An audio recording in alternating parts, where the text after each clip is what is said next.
Mushu! Mushu! Mushu! Oy! Sarap, sarap ng jam. I'm Tim. I'm Mac. And this is MUSHU TV. TV. Wow. Okay. Les Paul. Araw ng mga Les Paul today. Mac is playing his newly arrived na Slash Les Paul. Saan mo kinuha yan, Mac? I bought this from our idols at Andertons. Andertons. Hello, Pete, Captain. Captain Anderton, Pete, Chappers, kamusta kayo dyan? Yeah, nag-experiment ako. I bought this online na may kaba. Umabot naman. Ilang linggo bago dumating Okay. sa'yo yan? I tracked the guitar from London to Manila 4 days, pero from Manila Customs to my house 1 month. So isang buwan na sa Yes, customs ang beloved right. guitar mo. Okay. Oo. Okay, ako naman, I'm playing a vintage AFD Appetite for Destruction model Les Paul. Galing naman sa mga kaibigan natin dyan sa Guitar Pusher. GP! Maraming salamat Guitar Pusher. Thank you JB, isang shout out. In-order ko to ng umaga, ng mga 9 o'clock ng umaga. 5 o'clock ng hapon, nasa akin na. Same day, fully set up, clean. Okay, dumaan na sa kamay ng tech, ng magaling, sobrang galing nila na tech na si JB. It played perfect out of the box. Yes, happy ako. Pagtabi natin, tingnan natin. Okay, if you notice, basically pareho sila ng idea. It's a flamed maple top for both, magkaibang shade lang, with a cherry back. Cherry back ba tawag dito? I think so. Diba? With speed knobs ba tawag dito? Tama ba, Alan? Witch hat. Ang tawag dito, witch hat knobs eh. Witch hat, top hat. Ang daming tawag. Maraming tawag sa kanya, but they're almost identical all the way down to the zebra pickups. Zebra pickups, Of course, yes. the Gibson has Gibson zebra humbuckers. Ito gumagamit ng Wilkinson zebra humbuckers. Pareho rin. As we were playing kanina, and before we started rolling, pansin lang namin na the Wilkinsons are higher output. Kung naghahanap kayo ng, I guess that's one of the first na differences between the real deal Gibson Slash series and the Appetite for Destruction vintage. Mas dynamic, mas maraming tones, pero mas aggressive yung bridge pickup nito. Marami kasing labas ang Slash eh, for Gibson. Ito na yung recent. I think this was released 2020. Ang pinagkaiba sa mga luma, before ang ginagamit nilang pickups, Seymour Duncan, kasi yun yung ginagamit ni Slash. SD, okay. First time na Gibson gumawa na ng sarili nilang, tawag nila dito, Slashbucker yata ang tawag nila. Slashbucker. So they made their own pickups na hindi na Seymour Duncan. Yun yung difference niya. But pretty much the rest, yun na yun eh. So, masasabi mo ba na mas versatile itong gitara na to dun sa yung mga dating naka Seymour Duncan? Actually, hindi. There's a debate kung ano mas maganda. Maraming nagsasabi. Lagi naman may debate eh. May mga nagsasabi na sana yung Seymour pa rin ang nilagay na dito. But pretty much, pag pinapakinggan ko, naman ako eh. Kumbaga, gitna lang naman ako ng magaling at hindi marunong, so okay na sa akin. Of course, as you know, si Mac is a master debater in the online. So, I'm sure.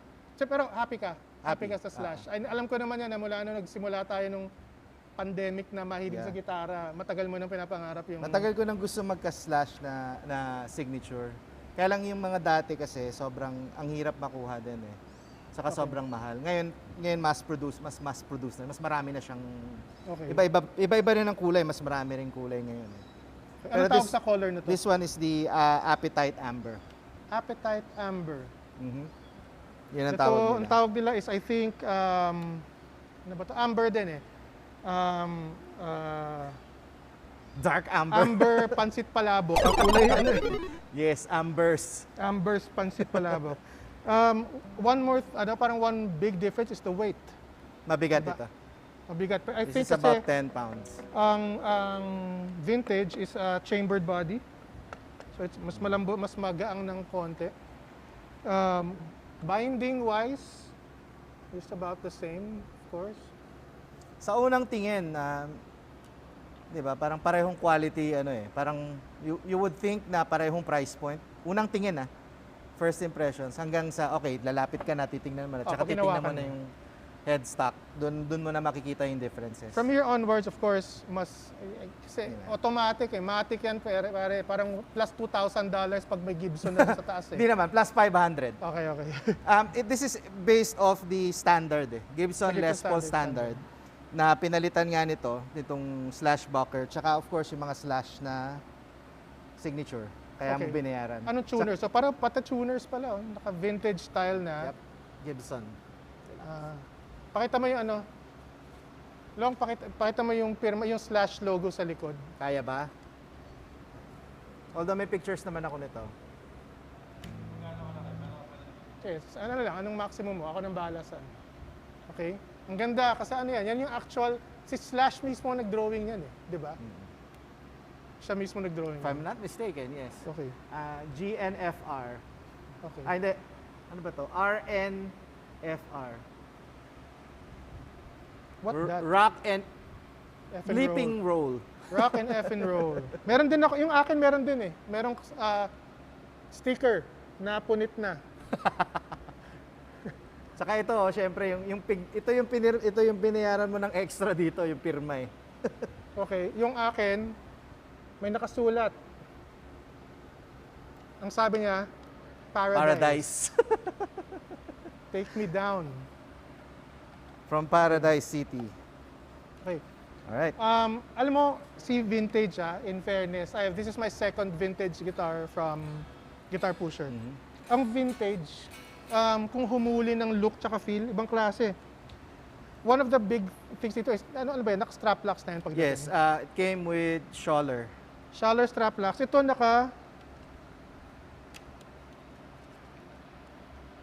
Marvel strap locks. Mas magaling yan, pang superhero. Marvel, mga kapatid. Marvel strap locks. Medyo malaki, but they work. They actually work really fine.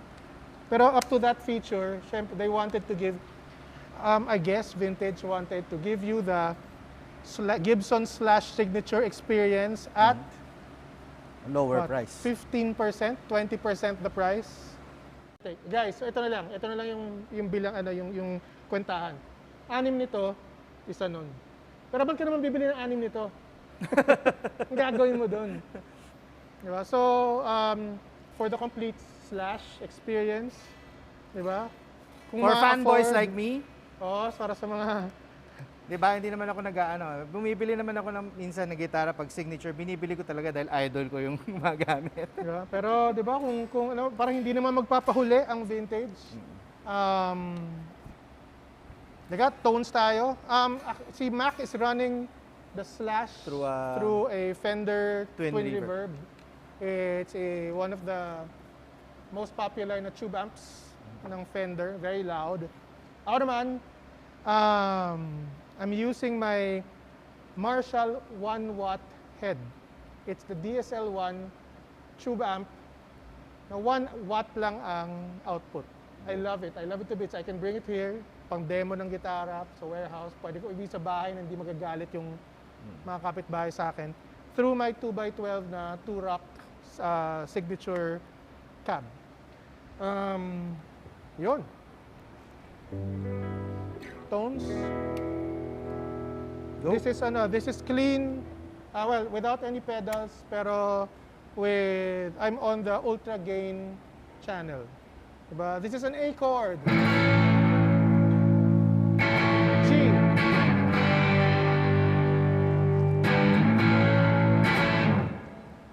On the neck, A.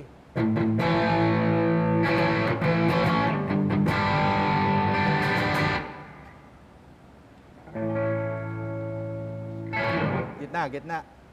Gitna, gitna. A chord.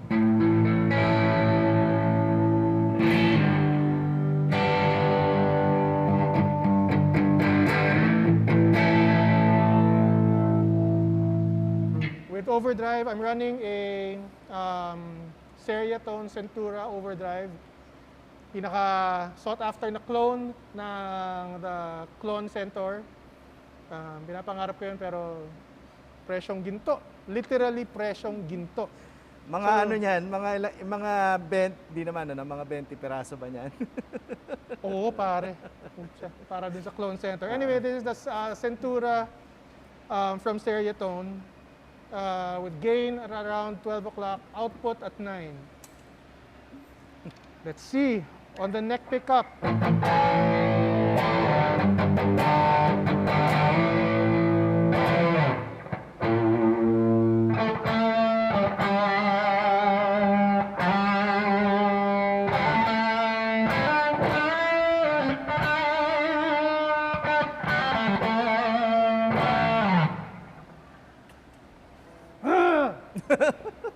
Pwede na, di ba? In between, alam mo, dapat pala, dinala natin AB switch para isang ampi natin pinadadaan pareho. Sinubukan ko yun eh. Hindi na. Oh, dito naman ba? Oh, Alright. go. Okay, volume knobs at 9 pareho, para hindi naman todo. Running through a twin reverb amp. So, ito yung A chord sa neck.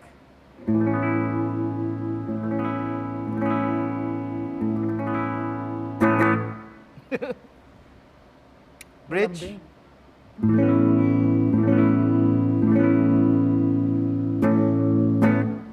And yung halo, in between.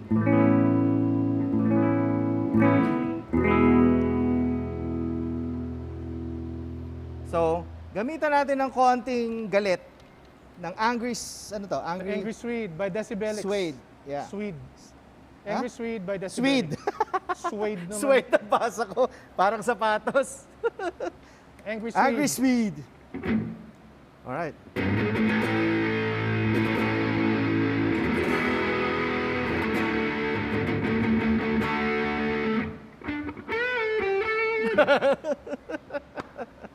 Swede. Wow. Copyright, wow, copyright. So,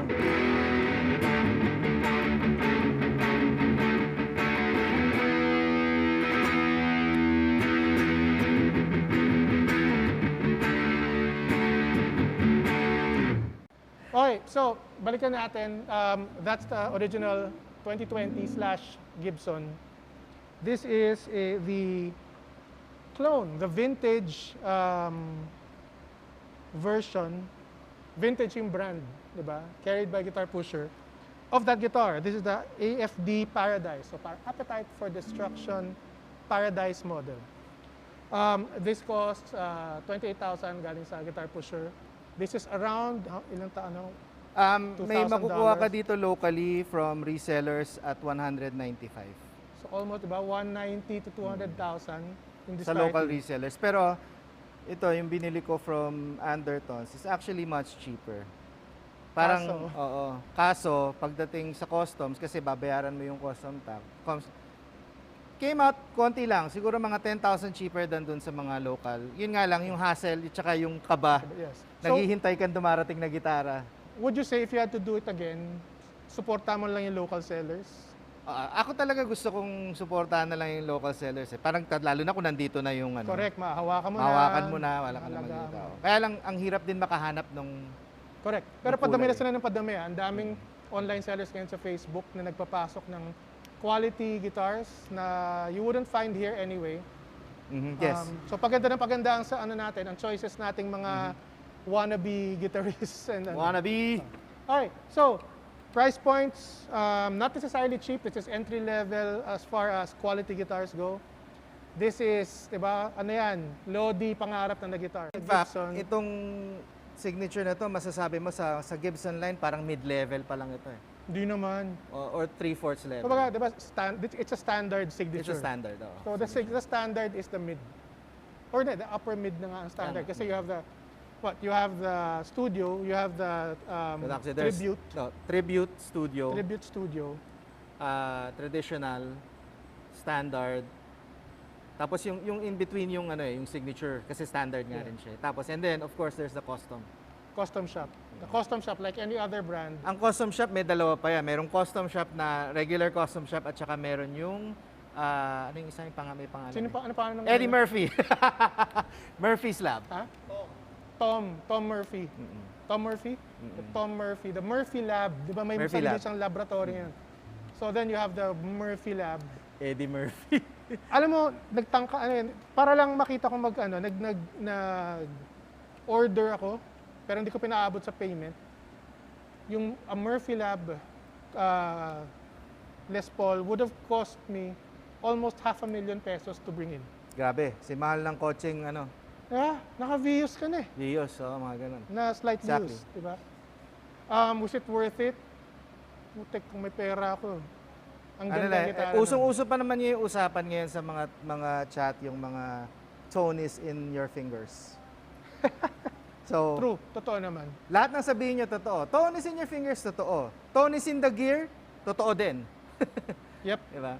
So, pero worth it ba yung Depende. Kung afford mo, then yes. Hindi, lahat naman yung siyempre nasa puso mo Sa puso yan eh. yun eh. Kung ano nasa tenga actually. Tenga, mata, utak, puso, itlog. So, di ba? Ano? Vintage, Gibson signature slash. Subok tayo ng custom shop. Alright. Cut mo na, cut.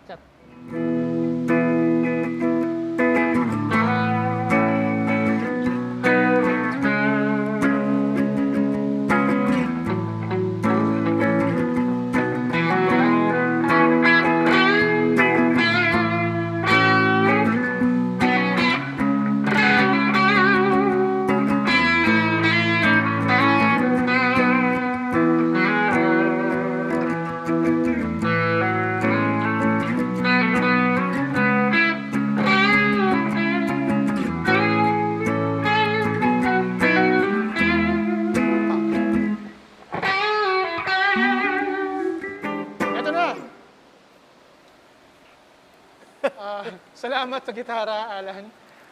Uuwi ko na to ulit. Guys, The ultimate. This is the ultimate Gibson custom shop. It's called it's nicknamed the R9 because it's a 1959 reissue. For a lot of people, for most people, parang 1959 is the golden age, the year na lumabas ang the best Gibson. So when Gibson decided to do reissues, it was either the R7, tama diba? The R7, which is the 1957, the R8, the 58, R9, and the R0, the R0. Lahat sila may kanya-kanyang maliliit na differences. And for some reason, ang nag-hold ng highest value at ang laging out of stock 1959. eh yung 59, the R9.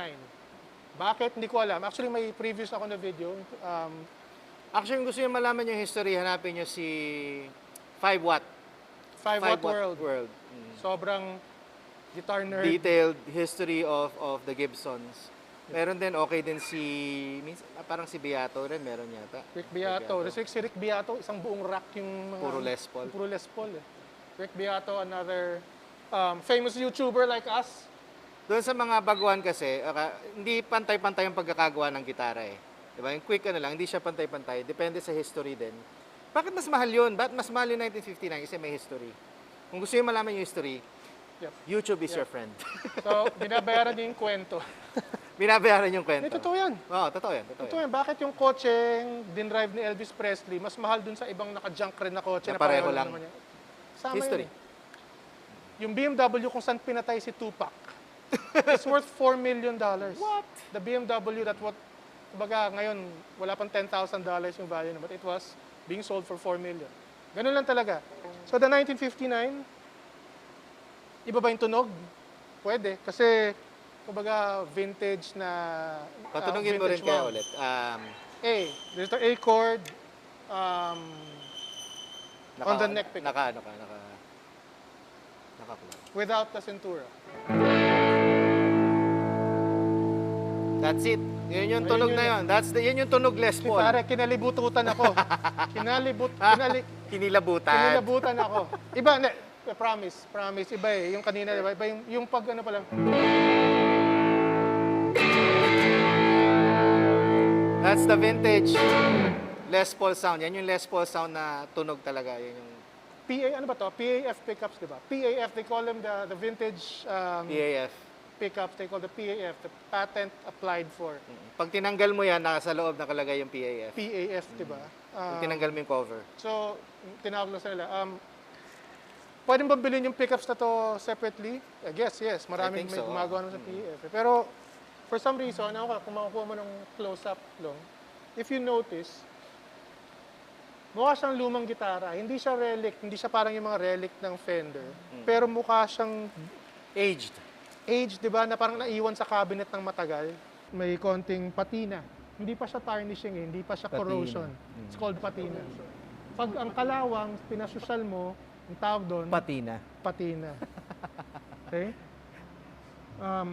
Pero pag mumura yung gitara, kinalawang, patay na. Basura yun. Patay na. Tagdigs. Beautiful top. 3D yung flames. Ako kung makikita nyo, pero check nyo, mag-investigate ako sa channel ng MUSHU. I have a whole video dedicated to actually this particular guitar. Ito mismo. Hiniram ko to for a while eh. Fat neck. And that's it. Iba lang talaga, may mojo siya, may built-in mojo kasi it feels like an old guitar.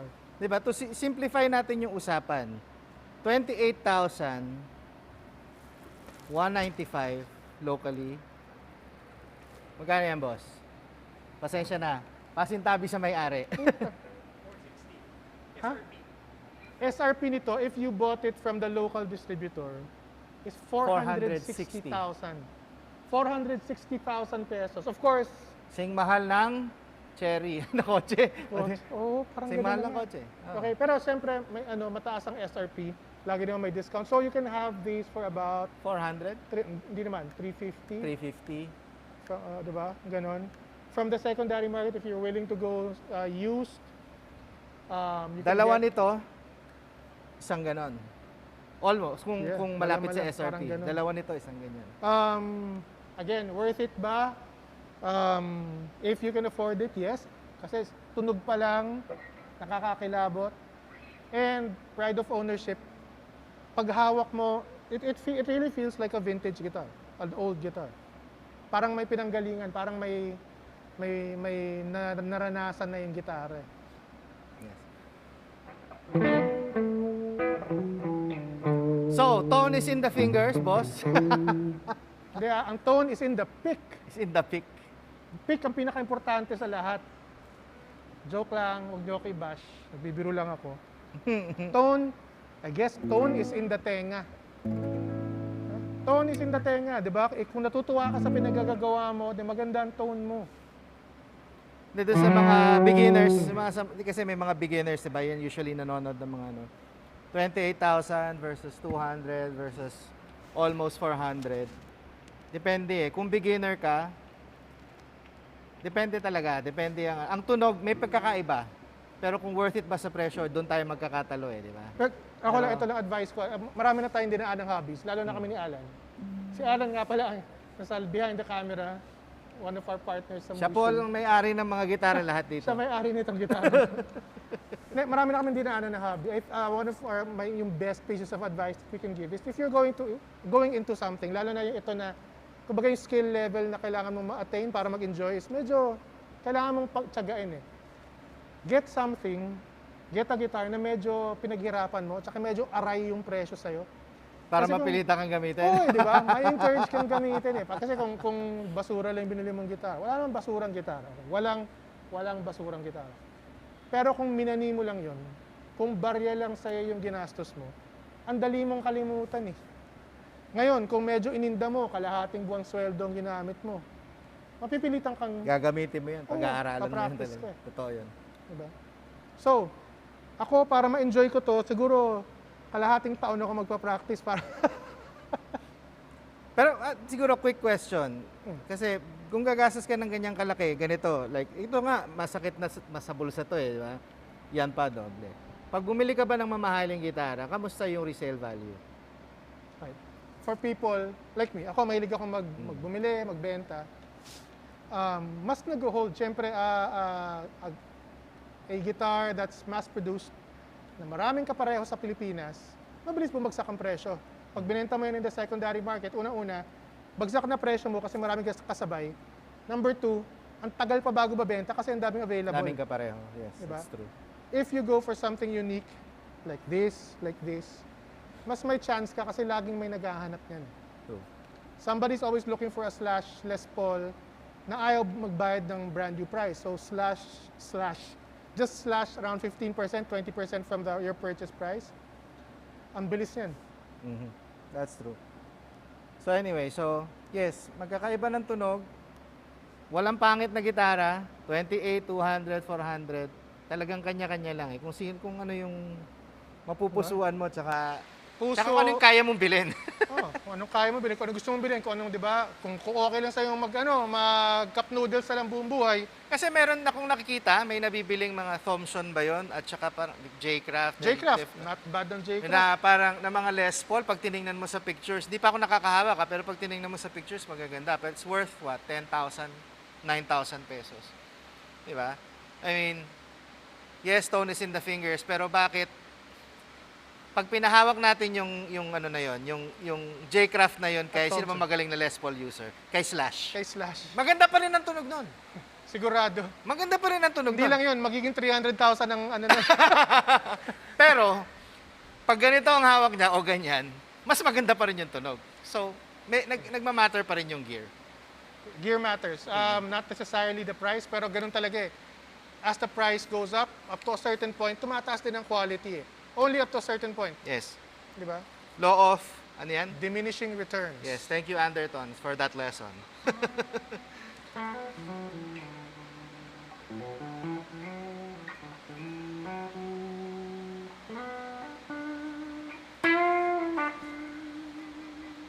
Beautiful. Beautiful guitar.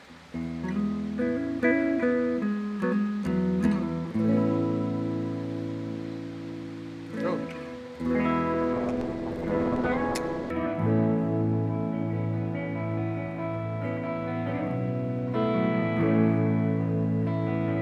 E.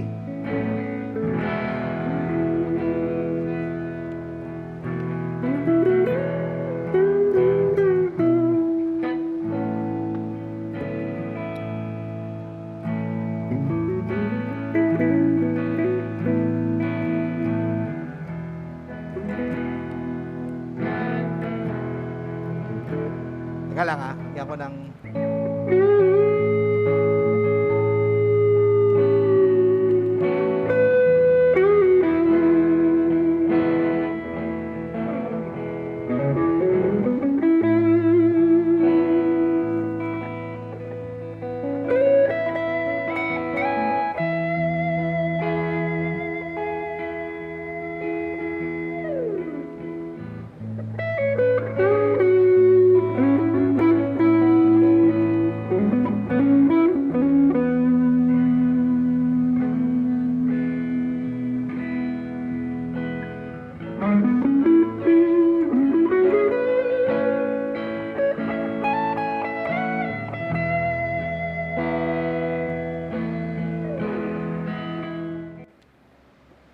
Okay, friends and family and co-workers. Nagsisimula pa lang ang MUSHU TV. Yep. Yeah. So, Virgin pa kami, virgin. don't forget to like and subscribe. Like and subscribe please sa aming mga kaibigan, ano pa isa? sa mag-anak. May isa pa di ba? And Ring that bell. bell. So you're notified every time lumalabas ang bago naming kalokohan sa world. Ang mangyayari, pag nakaabot kami ng 1,000 subscribers, yun na lang. 1,000 subs. 1,000 lang. Para naman worth it yung ginagawa namin. Magpaparaffle kami ng Ng gitara. Ito? Hindi. Hindi sa atin yan. Magpaparapol po kami ng gitara. Isipin pa namin kung ano. Pero pag tulungan nyo kami makaabot ng 1,000 subscribers, we 1,000 will subscribers. have a raffle. Mamimigay kami ng gitara. Mushu! So please subscribe. Mushu!